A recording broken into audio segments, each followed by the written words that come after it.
I think that I probably run the middle on that. I agree with you. I think that links are a powerful signal to all of the world out there that content should be in a particular place or not.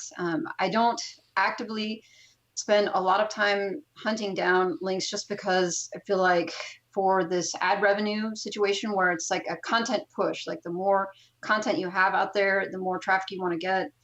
And for me, the return at this point, at least with this particular case study, is better spent putting out more content because it could take a whole day. Sometimes you go and you try to hunt down a guest post and then get the content written for them and then go back and forth on the edits and the rest. And I have tried this, like going out and, looking for sites in the same niche and then emailing them or filling out their Write For Us page and then, just getting, hearing nothing back, right? They don't even respond to you or they respond to you and say, we're not interested or, you need to pay us a whole bunch of money. And I'm like, I could have cranked out 3 articles for this. And so I think for me, as far as backlinking now, I'm thinking more about natural links rather than going out and buying them or finding them. So thinking of content that people would just want to link to, not necessarily long form content, but things that would be cool to link to. Like somebody would see it on Pinterest and say, hey, I would want to link to that. Like I think printables, for example, are something that are really underserved on a lot of websites that people don't even think of.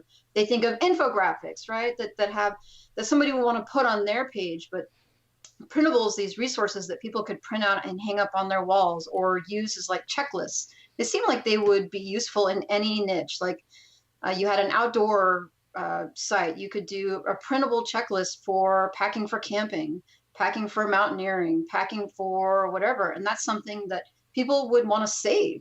Like, oh, that's really interesting. I would like to come back to that. Or it would be, wanting to share that on my own website because I don't feel like creating it myself.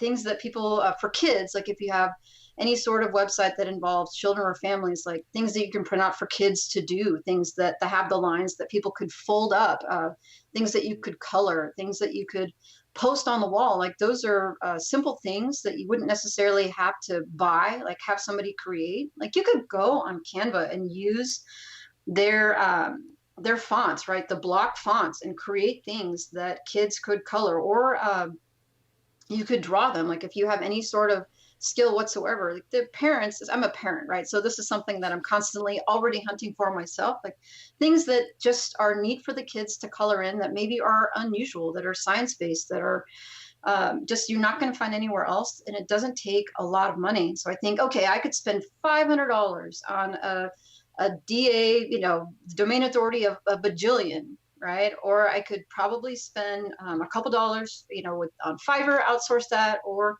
even sit and just do it myself and create 20 of these. And then maybe get links from some of these really high authority blogs that could use them. So am I actively going out and buying links? I'm not, because I don't want to spend a whole lot of big money on my site until it is earning, right? Maybe once let's say I'm pulling in 50 grand a month, like, sure, I'll go and spend money and outsource on the rest. But for now, I'm super conservative on spending money.